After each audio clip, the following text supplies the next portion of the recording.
irmãos? Então, vamos meditar agora na palavra do Senhor.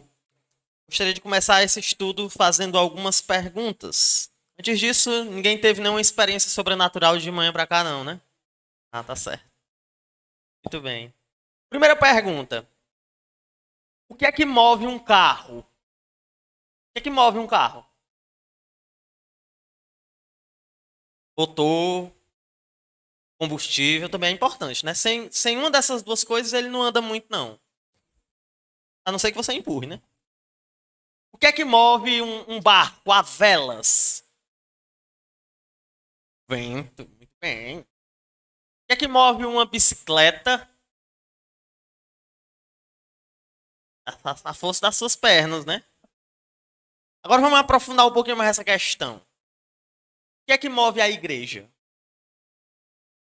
O que é que pode ser responsável por incentivar a igreja a continuar? E que aspecto a gente poderia olhar para ele e dizer, rapaz, sem isso aqui a igreja provavelmente vai ficar paralisada. O que é que impulsiona o povo de Deus a continuar a sua jornada? Qual o fator ou fatores que tiram o povo de Deus de um estado de inércia, isso é, de um estado de paralisação, colocam eles e colocam o povo de Deus em movimento, em movimentação? Afinal, olhando para a realidade nessa terra, o que é que move o povo de Deus? Essa pergunta aqui ela pode parecer boba, simples, mas a realidade é que de tempos em tempos, a igreja de Deus, e eu não falo aqui da igreja falsa, mas a igreja verdadeira, ela parece paralisar-se. E alguns fatores podem contribuir com isso. Seja um escândalo terrível que acontece na igreja, um pecado que foi descoberto, seja uma divisão que acontece quando membros da igreja se colocam em posições extremas, radicalmente opostas, e que eles não sabem como lidar com aquilo, muitas vezes a igreja paralisa.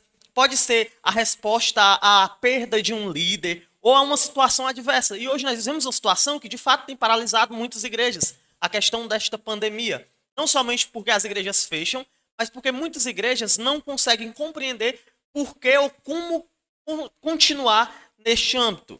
Muitas vezes a igreja simplesmente ela caminha na direção da paralisação. Vez por outra, o povo de Deus ele vai se encontrar diante dessa situação. Essa situação em que essa pergunta ela surge até involuntariamente, mas ela se apresenta ali. E você olha e pergunta, por que continuar?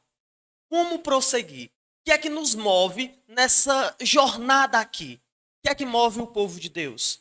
É na direção, a resposta dessa pergunta que o nosso texto de hoje vai. Nesse texto, nós veremos por meio de uma ação aqui que Israel praticou. Do ato dele chorar, das lágrimas de Israel. Nós veremos aqui alguns indicativos que vão nos ajudar a responder essa resposta. Na verdade, nós vamos ver para o fato de Israel ter chorado, olhar para esse fato, e veremos, baseado nesse fato, algumas lições que nós devemos tomar e que são importantíssimas para a igreja. Mas antes disso, a gente vai orar. Vamos orar. Senhor nosso Deus, muito obrigado por tua palavra, que é viva, que é eficaz. Ela é mais cortante, Senhor, do que uma espada de dois gumes. Faça que essa palavra venha penetrar no nosso coração hoje.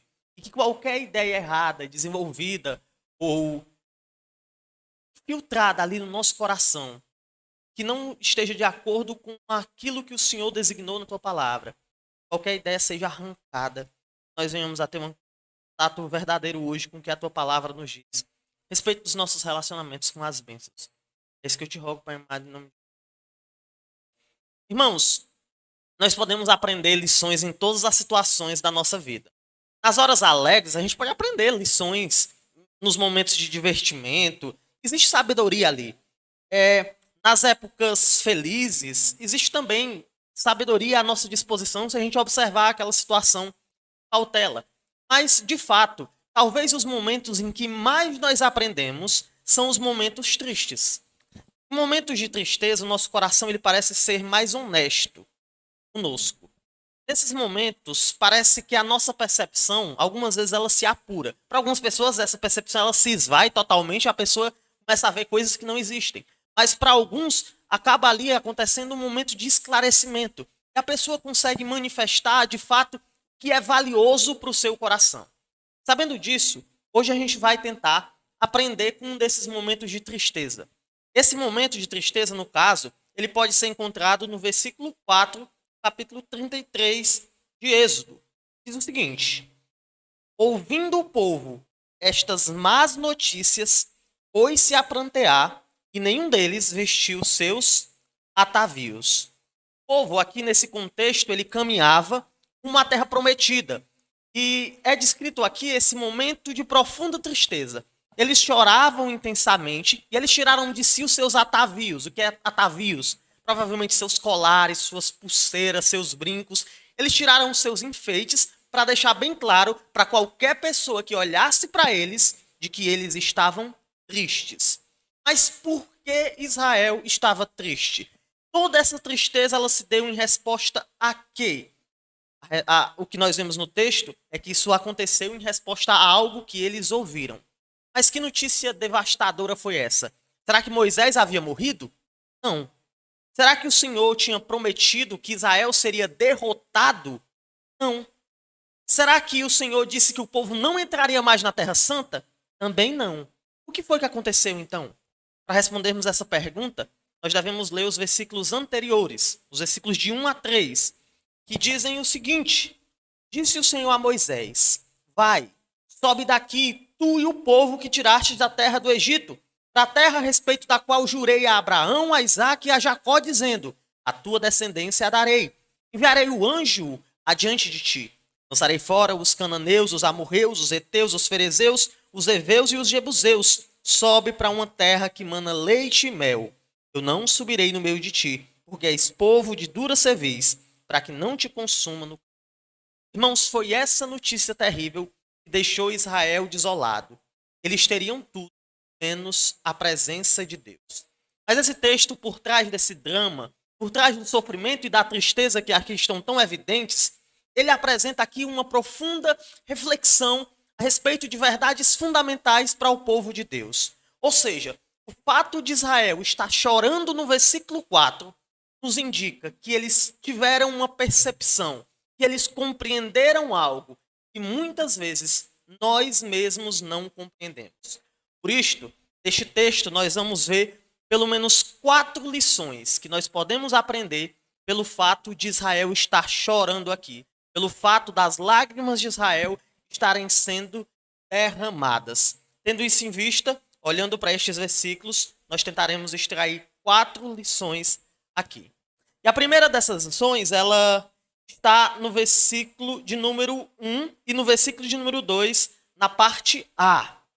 E essa primeira lição a gente encontra aqui que diz o seguinte, esse texto. Disse o Senhor a Moisés: vai, sobe daqui, tu e o povo que tirastes da terra do Egito, para a terra a respeito da qual jurei a Abraão, a Isaque e a Jacó, dizendo: a tua descendência a darei. Enviarei o anjo adiante de ti. A primeira lição que nós podemos aprender aqui é a seguinte: representantes divinos são insuficientes.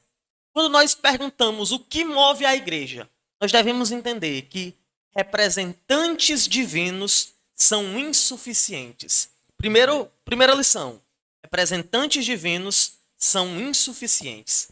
Nós vamos entender isso melhor. Num contexto um pouco mais amplo aqui, essa situação que nós estamos estudando aconteceu logo após o povo erguer o famoso bezerro de ouro. Este pecado fez a ira do Senhor se acender contra o povo, de modo que o Senhor demonstra a maneira pela qual essa ira se aplicaria com esta proclamação aqui. E o que nós começamos a ver aqui é o Senhor zelando por sua fidelidade. Ele manda um recado para o povo. Ele diz: vocês devem ir para a terra que eu prometi. Eu prometi essa terra a Abraão, eu prometi essa terra a Isaque, eu prometi essa terra a Jacó. E eu não voltarei atrás na minha palavra. Vão para a terra, eu vou dar acesso a vocês a esta terra prometida. Então vocês podem ir. A proclamação do Senhor, então, ela começa instruindo o povo a ir. Mas ela não para por aí. Ela não para por aí porque o Senhor, além de dizer que eles devem ir, ele também diz algo mais. Ele diz que ele vai enviar uma garantia de uma representatividade sua. O povo, ele deveria ir e com ele iria um representante de Deus, no caso, um anjo. O povo não iria sozinho, mas eles teriam consigo um representante divino. O Senhor enviaria um poderoso ser para os acompanhar. ele enviaria um emissário adiante do povo. Então o que nós temos aqui é o Senhor dizendo: vão para a terra. Vocês podem ir. Vocês não vão sozinhos, não. Eu ainda vou enviar um anjo com vocês. Mas qual é a reação do povo diante desta notícia maravilhosa? Imagine que o Senhor olhe para você e diga: vá, faça o seu objetivo. E não somente faça, mas eu vou enviar um anjo para lhe ajudar. Qual é a reação do povo diante desta afirmação divina? No versículo 4 nós percebemos que o povo chorou. Mas por quê, irmãos? Por que foi que o povo chorou? Eles tinham Moisés, eles tinham Arão, eles tinham até um anjo do Senhor. Deus não ia com eles, tudo bem, mas eles tinham vários representantes, então por que chorar? A resposta é simples. Eles choraram porque representantes divinos não são suficientes para o povo de Deus prosseguir nesse mundo. Para o povo de Deus continuar a sua missão, não basta a presença de um líder qualificado. Não basta que um líder confiável conduza a situação. Para o povo de Deus prosseguir, não é suficiente que apareça um representante divino, mesmo que seja até um anjo do céu. As lágrimas de Israel indicam, irmãos, que eles compreenderam esta verdade. Ao chorar ali, o povo demonstrou que compreendeu que representantes divinos são insuficientes para o progresso do povo. É triste quando a gente observa o avanço de várias teologias. Várias teologias que têm afastado a igreja desta compreensão. Muitas igrejas, elas tratam os seus líderes em um nível, em um patamar até mais elevado do que um patamar de um mero representante divino. Essas igrejas, elas acreditam que os líderes são essenciais para o progresso do reino de Deus. Deixa eu esclarecer aqui um ponto. Eu não estou dizendo aqui que o nosso pastor é Cristo, que não deve ter pastor na igreja, que não deve ter diácono, que não deve ter liderança e que nós devemos nos opor à liderança e seguir só a Deus. Não.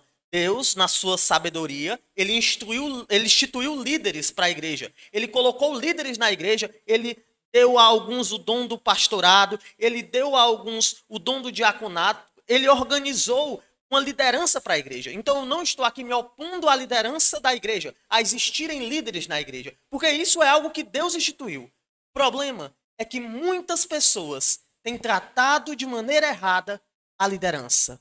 Uma das manifestações claras disso é o que a gente pode chamar de culto à personalidade. Existem situações em que igrejas, elas começam a trabalhar de modo que os seus líderes, eles viram verdadeiras estrelas. Nesses casos, se o pastor sair, a igreja acaba. As pessoas, elas não vão para a igreja interessadas na Bíblia, elas não vão para a igreja interessadas na comunhão, elas vão para a igreja porque aquela é a igreja do pastor tal. Quando ocorre esse culto, a palavra de Deus ela é deixada de lado. O foco passa a ser a palavra do pastor. Já vi pessoas, eu já presenciei isso. Pessoas falando por horas e horas. Uma igreja, mais de uma hora, sem abrir a Bíblia sequer uma vez. Pessoas que puxavam o foco para si mesmas. Pessoas que apagavam todos ali as luzes que apontavam para a comunhão, para o serviço, para os imperativos de mutualidade, desligavam todas essas luzes e ligavam uma luz só neles para que eles pudessem aparecer. Nessas igrejas, o estilo do pastor, a maneira do pastor comunicar, tudo isso se torna mais central para a igreja do que o evangelho. Muitas igrejas dão aos seus pastores esse status de insubstituíveis. Essas igrejas, na prática, elas consideram os escravos de Cristo, que são os líderes, mais preciosos do que o próprio Cristo. Não é incomum nós encontrarmos pessoas que depois da saída de um pastor esfriam, deixam de ir para a igreja. Outros vão, mas vão obrigados. Eles não têm vontade de estarem ali, porque eles estavam ali por causa de uma pessoa. Irmãos, pastores são pecadores como qualquer cristão. Eles devem sim ser honrados. A igreja deve fazer o melhor, deve zelar, deve cuidar, deve, a Bíblia diz, dar dobrados honorários para aquele que se afadiga, para aquele que se esforça no serviço do Senhor. Mas, por outro lado, pastores são homens, são falhos, são imperfeitos, são maus. Não adianta uma igreja ser construída sobre a base de uma pessoa, sobre a base de um pastor. Isso porque representantes humanos não são suficientes. Uma outra manifestação dessa visão equivocada sobre representantes divinos que assola muitas igrejas é a visão que muitos têm de um pastor como um Messias. Muitas igrejas, elas são negligentes quanto às suas responsabilidades, elas não tomam o seu papel de modo adequado e nem cumprem aquilo que lhe é ordenado pela Escritura. Mas elas esperam que com a chegada de um pastor, ou que com a mudança, a substituição do pastor por outro, vai acontecer um boom na igreja. Vai acontecer um reavivamento maravilhoso. E a ideia ali é de que o pastor é como um Messias, que ele vai chegar para mudar a situação. Irmãos, o pastor ele pode ensinar a palavra de Deus. O pastor ele pode pregar. O pastor ele pode se dedicar. Mas o pastor não pode fazer nada além do que garantir a salvação individual dele. O pastor ele não vai pegar a sua mão e lhe obrigar a servir. Se você não serve hoje, não ache que com a mudança de pastor, a chegada de um pastor, você servirá. Quem não serve, para que é que serve? Irmãos, isso é um engano. O pastor ele não é um Messias, ele não é um resgatador, ele não é aquele que resolverá os problemas da igreja. E se a igreja se alicerçar em uma pessoa, se a igreja achar que o progresso ele depende da atuação de uma pessoa, essa igreja vai estar se alicerçando em palha. Isso porque representantes divinos são insuficientes. Deus, na sua graça, fez de cada um que creu aqui um sacerdote. Ele constituiu neste mundo um reino de sacerdotes. Por isso, a obra do Senhor no mundo, ela não é uma obra individualista. Ela não é uma obra sobre como uma pessoa vai pegar uma igreja, colocar nas costas e arrastar para onde Deus quer. A obra do Senhor é uma obra coletiva. Uma obra onde o corpo trabalha. É um povo batalhando para fazer o nome do seu Senhor conhecido pelas nações. O povo não deve depender de um homem. Não é um homem. Não são um grupo de homens. É mesmo um anjo que vai sustentar a igreja. A força motora da igreja não são representantes divinos. Nós devemos considerar essa primeira lição. Porque Israel, ao receber a garantia de um representante divino, ele nos diz, tá bom, era o que a gente estava precisando mesmo. Deus não vem não, mas está aqui. Esse daqui vem da parte dele. Não. Eles sabiam que precisavam de algo mais. Por isso, em primeiro lugar, representantes divinos são insuficientes. Vimos a nossa primeira lição. Essa lição foi que representantes divinos são insuficientes. Podemos encontrar uma segunda lição na parte B do versículo 2. O texto diz o seguinte: lançarei fora os cananeus, os amorreus, os heteus, os ferezeus, os heveus e os jebuseus. Nomezinhos lindos, né? Povos vizinhos aqui, ou povos que estavam ocupando a terra prometida. Nesse texto aqui nós podemos encontrar uma segunda lição, veremos 4. Esta segunda lição é: conquistas são insuficientes. Logo após afirmar que enviaria um anjo, um representante divino, o Senhor afirma também que ao chegarem na Terra Santa, na Terra Prometida, o povo ele conseguiria vencer a sua batalha. E isso é muito significativo, porque todos esses povos aqui, eles eram maiores do que Israel. Israel, comparado a eles, não era nada. Mas Deus ele promete que ele lançaria esses povos fora, de modo que Israel seria o vencedor. Os cananeus eles não atingiriam Israel. As lanças dos amorreus não iriam feri-los. A astúcia dos heteus não os abalaria. Os soldados dos exércitos ferezeus não prevaleceriam contra Israel. E mesmo os heveus e os jebuseus não causariam nenhum tipo de dano a Israel. O Senhor então diz, eu vou enviar um anjo, e não só vou enviar um anjo, mas vocês vão chegar lá e vão vencer. O Senhor promete a vitória. Ele promete conquistas. Ele promete que Israel conquistaria o seu objetivo. Imagine que Deus diz isso para você hoje. Você conquistará o seu objetivo. Está vendo o seu casamento que você luta tanto para consertar? Seu casamento que você sofre para tornar um ambiente de paz. O seu marido não corresponde, a sua esposa não corresponde. Você quer que seja um ambiente de paz. Você conseguirá. Essa doença que você tanto luta contra ela, essa doença mortal que lhe atinge, essa doença crônica que muitas vezes tira o seu sono durante a noite, você vencerá essa doença. Não tem esse problema financeiro que tanto lhe assola, você vencerá isso. Você será um conquistador, você vencerá nessa situação. Muitos de nós nos animaríamos com essa possibilidade. Se eu dissesse que você é um vencedor e que você vencerá, muito provavelmente você se animaria. Mas o que nós vemos aqui é Israel, depois de receber essa notícia, chorando. Irmãos, é impressionante como muitas igrejas esquecem dessa verdade. Algumas igrejas acham que o importante é conquistar. Algumas pessoas, elas utilizam aquilo que elas conquistam como termômetro do quanto elas são abençoadas. É como se Deus ele estivesse do lado somente daqueles a quem ele dá muito. Eles acham que muitas pessoas, que um prédio grande, que uma estrutura bem ornamentada é a garantia de que ali existe um povo abençoado. Essas igrejas, por vezes, impõem essa visão na vida de pessoas e oprimem pessoas, porque essas pessoas acreditam que porque elas não têm uma condição financeira abastada, porque elas não têm um casamento muitas vezes perfeito, elas são pessoas que estão debaixo de maldição. Desse modo, muitas pessoas vivem consumidas, acreditando que serão felizes no dia que conquistarem o que. Quantos não dizem? Dia em que eu tiver meu carro, Hilux. No dia em que eu tiver a minha casa, aquela casa espaçosa, com aquela área para me reunir com meus amigos. No dia que eu tiver a minha formação, como eu vou ser, rapaz, eu sonho tanto estar naquela posição. No dia que eu conseguir aquele emprego, aquela promoção. No dia em que eu passar naquele concurso que eu estou estudando tanto. Ah, esse dia vai ser tudo tão bom. Irmãos, conquistas por si sós não significam. Você pode ter uma mansão, um império, e ainda assim ser vazio. Existe uma história que ilustra bem isso. A história de Alexandre o Grande.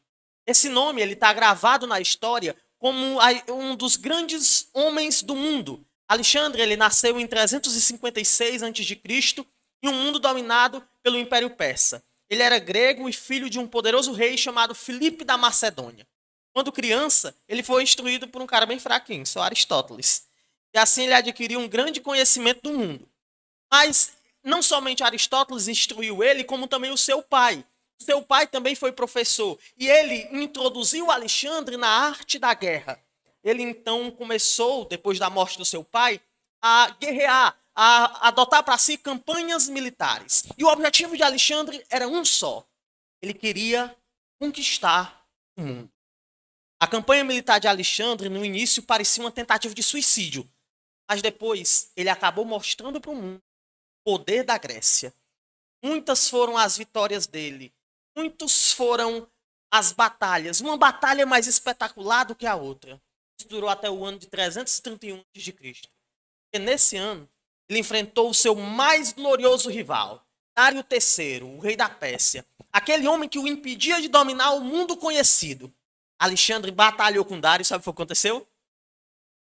Irmãos, ele conquistou o mundo. Ele conquistou o mundo. O que ele queria, ele realizou. Ele não realizou de uma maneira miraculosa. Ele não ganhou uma herança e tinha tudo o que queria. O esforço dele foi com suor. Essa história poderia ser maravilhosa se não fosse o final. Porque conta-se que Alexandre, depois de uma grande batalha, parou. Contemplou o império que ele havia conquistado. Nesse momento, ele começou a chorar. Ele começou a chorar copiosamente, desesperadamente. Ele chorou porque não havia mais o que conquistar. Até sua morte, que ele morreu prematuramente aos 33 anos. Ele foi um homem amargurado até o fim. Ele foi um homem que venceu todos os seus inimigos, mas que não conquistou a verdadeira paz. Isso porque conquistas não asseguram paz. Conquistas não dão para o povo de Deus o status de abençoados. Irmãos, não é um prédio, não é uma multidão, não é um grande sucesso da nossa igreja. Imagine aí daqui a 10 anos a história. A igreja bíblica de Morada Nova, ela tem uma estrutura maravilhosa, tem 10 mil membros. Não duvide do que o Senhor pode fazer. Ela é uma igreja referência no cenário nacional. Isso não garante nada. Nós podemos ganhar o mundo inteiro, perder a nossa alma.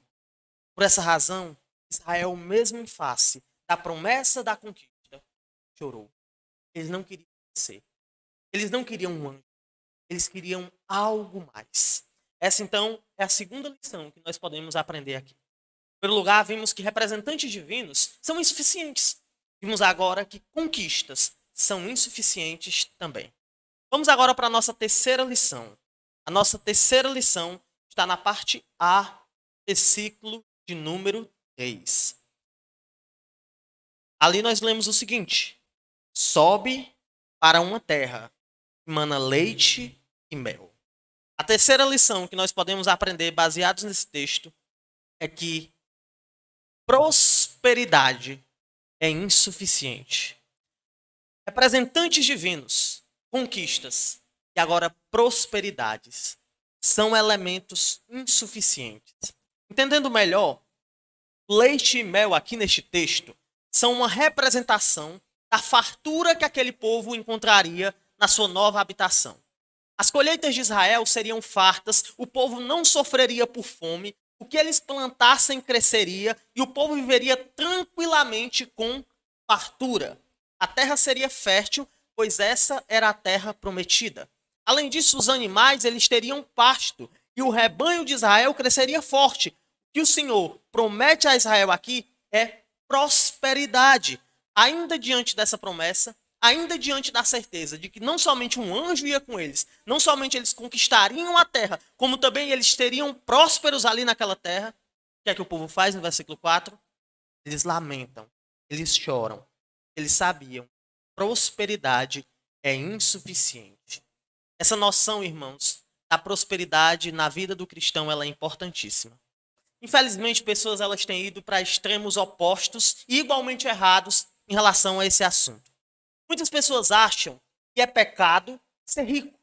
Existem pessoas que acham que é pecado ser rico. Essas pessoas acham que o povo de Deus ele não pode ter no seu meio pessoas de patamar financeiro mais elevado. Estes, por medo de associação com falsa doutrina, muitas vezes acabam acreditando que para alguém ser genuinamente crente, esta pessoa tem que ser pobre. Felizmente para Davi, para Salomão, para Deus, que é o dono da prata do ouro. Irmãos, não é verdade. Não existe problema em você ser rico. Pelo contrário, vocês aqui lutem, sejam o mais ricos que vocês puderem e ajudem a obra do Senhor, o reino de Deus, com o máximo que vocês puderem. Essa era a filosofia puritana em relação à riqueza. Ganhe o máximo que puder e ajude na obra do Senhor com o máximo que você puder. O problema não é você ser rico. O problema não é você ter condições. O problema é quando você deixa a riqueza dominar o seu coração. O problema é quando você deixa o que é material ditar o seu estilo de vida e a maneira pela qual você vive. Irmãos, existe de um lado essas pessoas que acham que é pecado ser rico. Mas existe do outro extremo pessoas que acham que é pecado ser pobre.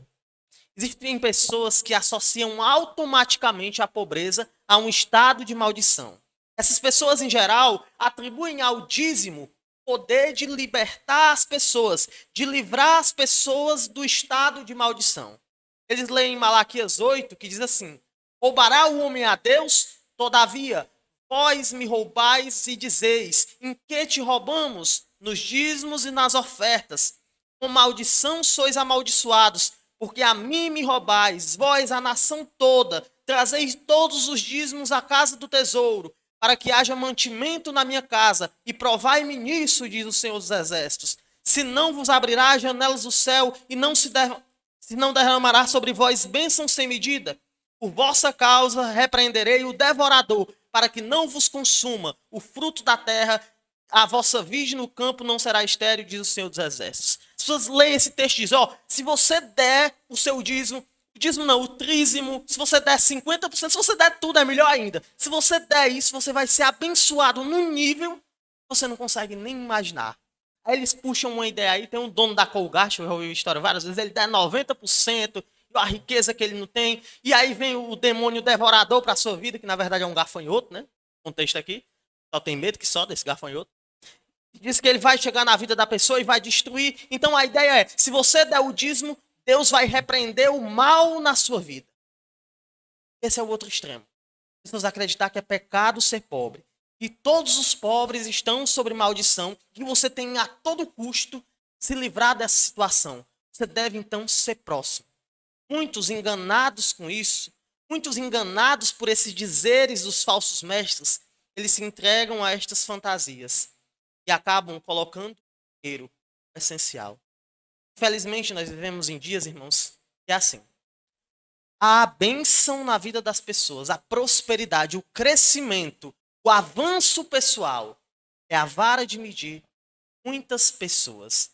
Muitas pessoas acham que uma igreja só deve prosseguir, ou uma igreja só pode prosseguir, se ela começar a experimentar um tempo de grande prosperidade. Se Deus ele está nos abençoando, nós já temos o suficiente. Irmãos, para alguns é como se o crescimento significasse saúde. Para alguns é como se uma multidão reunida cantando louvores significasse firmeza espirituais. Para algumas pessoas, uma programação bonita implica numa igreja madura. É como se você levantar sua mão aqui significasse de fato que você é um cristão. Irmãos, é como se esses discursos bonitos que muitos pregadores fazem significassem profundidade. Muitos confundem beleza, conhecimento, aprovação, e isso sendo derramado na nossa vida em maior medida com a aprovação do Senhor. Eu olho para esse estado, para essa reflexão que estamos fazendo, e eu vejo o propósito de muitas igrejas ser o contrário daquilo que a Bíblia institui. Muitas igrejas, elas querem, acima de tudo, um crescimento numérico. Elas querem um crescimento maior. E não pensem que isso é um mal de igreja pequena. Quanto maior a igreja, mais ela quer crescer. Para aparecer, para ter um status maior. Eu gosto muito de uma música de uma banda chamada Bairro Novo. Não sei quem é que conhece Bairro Novo. Uma banda cristã, é muito interessante. Tem uma letra, uma das músicas dela, chamada Cartão Postal. Depois eu posso colocar direito. Mas tem uma porção dessa música que diz o seguinte: escrevo por meio de uma canção as dores e as felicidades que eu já senti. Eu conheço cada coração, sei a sua verdadeira intenção por mim. Multidões cantando o meu nome eu já ouvi. E entre esses, muitos não queriam estar ali. Mas nós não podemos confundir uma multidão. Nós não podemos confundir uma estrutura grande. Nós não podemos confundir um avanço financeiro assustador com a bênção do Senhor. Nós não podemos confundir nenhum destes elementos. De fato, estarmos sendo abençoados. Se nós desfrutarmos do crescimento, bem. Se não, isso não significa que Deus está nos amaldiçoando. Irmãos, muitas vezes, escute isso com muita atenção. A terra que mana leite e mel, ela pode ser um lugar de castigo. Não acho que porque sua conta bancária está cheia, não acho que porque o seu casamento ele vem durando anos, não acho que porque você é uma pessoa socialmente aceita e olham para você e dizem, rapaz, ali está um admirável cidadão. Não acho que por causa disso você está sobre a bênção do Senhor. A igreja pode crescer, pessoas podem chegar, podemos nos tornar uma potência financeira. Deus pode nos elevar até o topo dos céus. E quando chegarmos lá, nos derrubará a provar para o mundo que o que interessa a ele é a sua glória. Isso pode acontecer se nós não compreendermos o motivo pelo qual nós nos movemos nesse mundo. Foi por essa razão que Israel chorou. Mesmo diante da terra que manava leite e mel, mesmo diante da terra das delícias infindas, Israel chorou. Israel chorou, porque prosperidade não é suficiente. Por fim, podemos encontrar quarta verdade. Vimos inicialmente que representantes divinos não são suficientes. Em segundo lugar, observamos que conquistas, bem como prosperidade, terceiro lugar, também são elementos insuficientes para serem apontados como fator motivador da igreja prosseguir. Deus mandou Israel ir. Ele lhes daria estes elementos, mas eles choraram ao perceber estes fatores. E eles choraram ao notar que seriam privados disso que diz no final do versículo 3. Eu não subirei no meio de ti, que és povo de dura cerviz, para que não te consuma o caminho. Essas foram as palavras que levaram as lágrimas. Foi esse discurso aqui que fez o povo chorar. Eles observaram o que Deus disse. Eles observaram o que Deus falou. Eles não conseguiram conter as lágrimas. Eles tiraram seus enfeites. Eles se tornaram enlutecidos. Eles entraram em estado de luto, porque Deus disse que não iria com eles. Israel não poderia dar um passo além. Eles compreendiam que a presença de Deus, ela é o fator suficiente para que a sua igreja, para que o seu povo, na verdade, naquele contexto, progrida. A verdade, irmãos, é que esses três elementos que estudamos não são coisas ruins. Não há um estado de maldição na sua vida se você tem acesso a alguém que vai lhe ajudar diante de Deus, a um líder. Não é um problema na sua vida se Deus está lhe dando conquistas. Não é um problema se Deus está fazendo da sua vida uma vida próspera. O problema é se Deus lhe der tudo isso, mas ele não tiver pessoalmente ao seu lado. Irmãos, a igreja pode ter o mais experiente e mais qualificado de todos os líderes. A igreja pode ter sucesso em todos os seus planos. A igreja pode ter vitória em tudo que se propõe. O povo que está aqui pode se reunir domingo após domingo e observar pessoas chegando aqui. Mas isso não significa nada se não tivermos uma profunda, uma fervorosa noção correta do lugar que Deus deve ocupar nesta igreja em nossos corações. Irmãos, a presença de Deus, ela é o fator motivador para a igreja. Se a gente não compreender isso, nós com todo o nosso sucesso seremos um fracasso. O verdadeiro povo de Deus, ele não é movido por homens, por conquistas, por prosperidade, mas o povo de Deus tem o próprio Senhor como o combustível para ele continuar. Deus é o centro, não é a emoção, não é o sentimentalismo, não é as sensações do seu coração. Você pode até dizer, Mateus, que pregação hoje foi mais chata do que as outras. Eu não me arrupiei, eu não senti vontade de chorar, eu não senti vontade de me emocionar. Irmãos, a igreja não é sobre isso.